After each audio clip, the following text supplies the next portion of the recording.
I have a lot of stories to work on and not enough time to write them all. Or do I?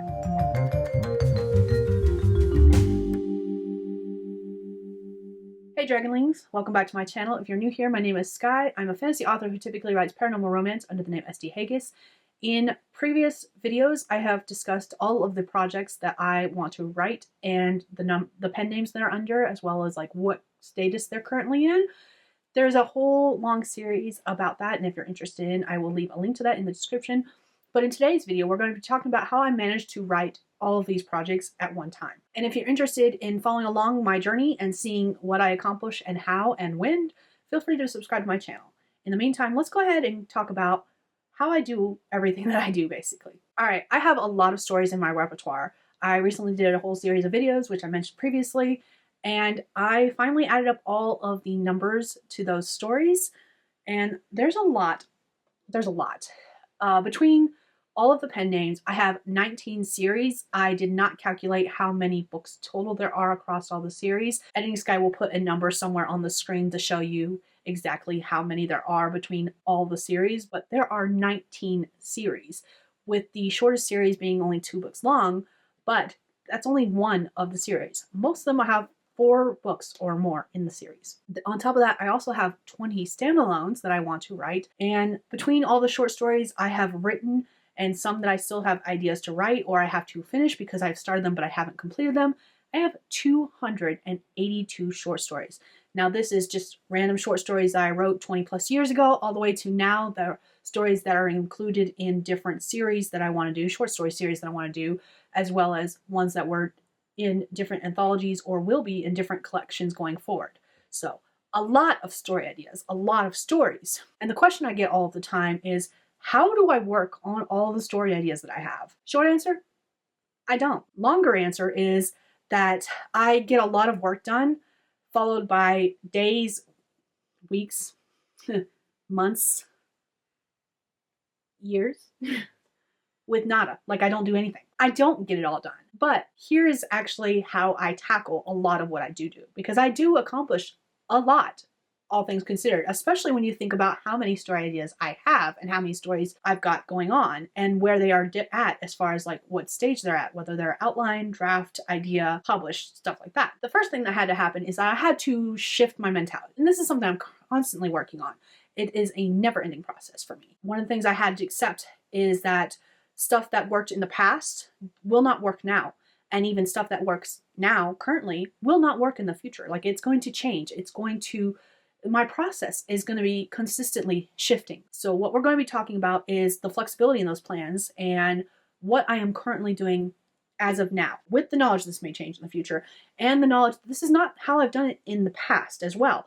There are things I don't even remember how I used to do some things in the past because I look back at my past numbers and I'm like, I don't know how I did that. Speaking of numbers, there is another video I would like to make in the future where I go through my writing trackers of the projects that I worked on as far as like how many projects, because I was consistently tracking it to a certain extent from 2020 to 2024 this year. So if that's a video you're interested in seeing so that we can see like the phases, did I write more in the spring versus the fall? If that is a video you're interested in, feel free to let me know in the comments. The thing that I had to realize and what I was going on with that is the fact that I have project phases. I have mentioned in a couple different videos that I am a mood reader, but one of the things I've recently realized is that I'm not just a mood reader, I am a mood writer.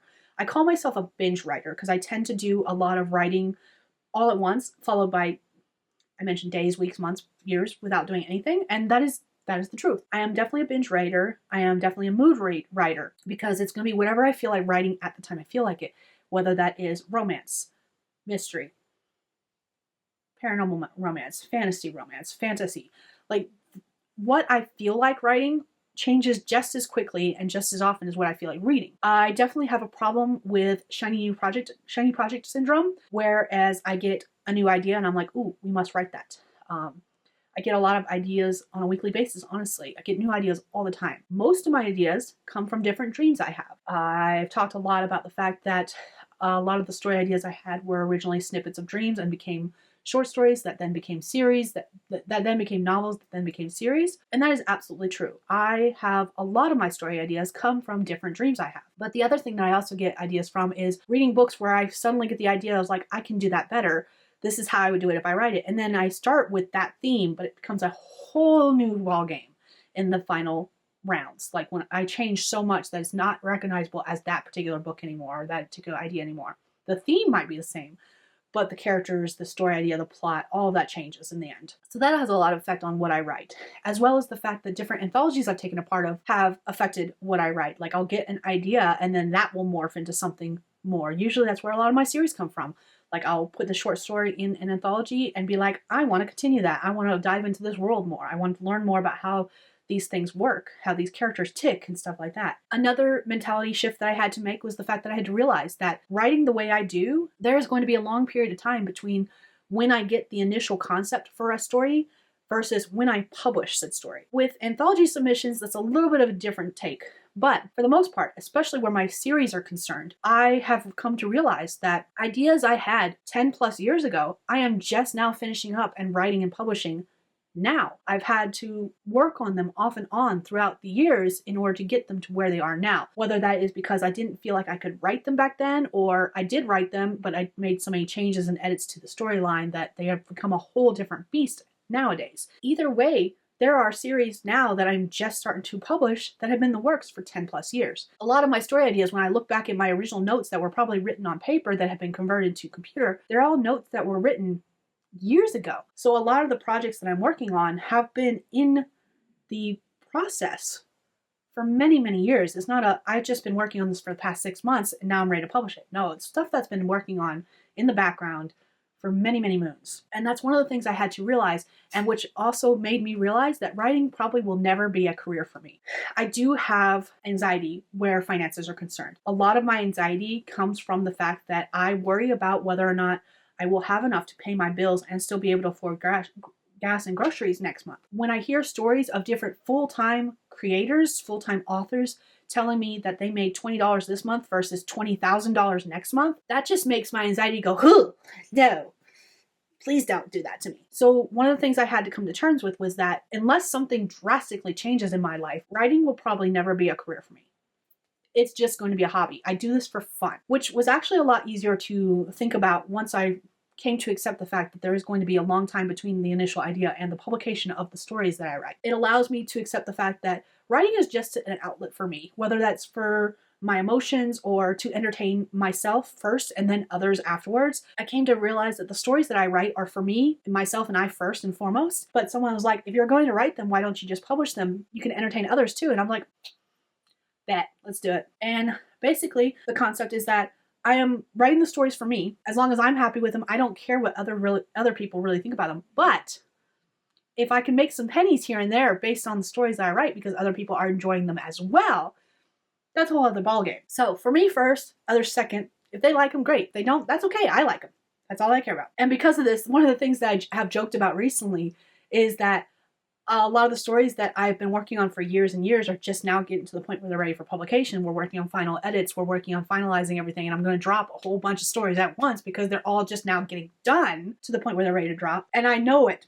I know it's going to happen. Someone somewhere is not going to be watching my YouTube video, not going to see all my updates and be like, I think this person is using AI to write their stories. And that's not going to be the case at all. It's just going to be that I have been working on these for years and years and years, and they're just now all getting finished at the same time so that I drop them all at once. And I say at once as if I'm publishing them all on the same day. No, I mean, I'll space them out, but I'll have stories that I drop, like I'll drop this one this week, and this one this week, and this one this week. And I'll still have someone that sees those publication dates and be like, I think they used AI to write them. And I'll be like, no, I didn't, I promise. With all that being said, one of the things I am starting to work on more is how to focus on specific projects because I do want to get more of my stories published. I do want to get them out of the revolving door of editing and into people's hands to enjoy, or even my own hands to enjoy. I have been coming up with different ways to kind of focus on those projects and force myself to finish them because a lot of them are in stages of unfinishedness. And the first idea I had was the spinning wheel of chaotic doom. I've talked about this in a couple different videos, a couple different vlogs, but essentially I made a spinning wheel with all of my projects on them. And the first time I did this, I did all of my SD Hegyes projects, and there was a lot of them. There was 40 plus things on this spinning wheel. Now, it wasn't just projects. I had all of my SD Hegyes standalones on there. I had all of my series on there. I did not have the individual books from the series on there, but I had the series themselves on there. And then I also had the ideas that were like one-off tasks, like clean the library, organizing it, clean off the washer and dryer, like these larger tasks that would take me a long time to do. I had those on there as well. And those were ideas that once I finished them, they were kind of one and done projects. But the problem was that there was just too much stuff on the spinning wheel, one. Two was the fact that a lot of times I was spinning this to work on projects at work, and it was always landing on something I couldn't do at work, whether it was a task that I needed to do in my house, or it was something I did not have the files for because it was on my computer versus my tablet. And then the other thing I ran into is that because it was picking stuff I hadn't worked on in a long time, I spent a lot of the short amount of time I had to work on stuff rereading and remembering what exactly I last did on various projects. And so I was wasting a lot of time going back through and catching up versus actually moving forward because of the time constraints, the fact that I only work on writing related stuff during my breaks at work. So I ended up simplifying the spinning wheel and I changed it to only have 7 options on it. Why 7? It's because that 7 is my favorite number. It's my lucky number. It's the number I like using. If you've watched my video about different short story series, you'll know that for a fact because a lot of the short story series have 7 books. But the simplified spinning wheel of chaotic doom has only 7 options of it. They are very loose options a lot of times, but I narrowed it down to 7. Let's go ahead and get into them so you know why I say they're loose options. The first option is the 7-day book challenge, which I will leave a link to in the video if you're interested in learning more about this. But basically, it's essentially a writing challenge where I have 7 days to write a project from beginning to end and complete it hopefully within 7 days. And lately I've been doing a lot of my short stories for this. I've been doing a lot of my short story series, trying to get as many of the short stories in the specific series done at one time. But the way that it works with the spinning wheel is that if it lands on the 7-day book challenge, I can work on any project I have previously written for a 7-day book challenge, which leaves a lot of options. I have all those short stories. I have a couple of standalone novels, a couple of regular novels that are part of series that I've worked on for the 7-day project. So having it say 7-day book challenge leaves the option completely open to huge interpretation, which makes my brain that says, you cannot make me do this, very happy. The second option is the Damned and Dangerous Quartet. First 2 books are published. The second 2 books in the series, the final 2 books in the series, I am working on draft 3 or 4 of. I have to rewrite them. There are some scenes that happen in book 4 that need to be switched to book 3 and vice versa. In fact, the board behind me on the back side of it has the outline for books 3 and 4 that I need to rework and refix. And once I do that, I can move on with the series and hopefully get the final 2 books published. The third option is a fun project. This can be anything I'm working on that I don't have publication incentives for. They're just stories that I felt like writing. A lot of it is like projects that I am writing out of order because I don't really have an outline for it. It's just I'm writing snippets as I think of them kind of things. It also allows me to work on like D&D sessions. So I've been working on a couple of D&D session plot lines for that as well. So when it lands on a fun project, I have multiple options once again. The fourth one is write by hand. I have a bunch of composition notebooks that I've been writing short stories in. This particular one has a short story about a woman who comes from a long line of witches but does not have magical powers herself until her mom does a big no-no and does a spell that gives her magical powers and it changes her life forever, basically.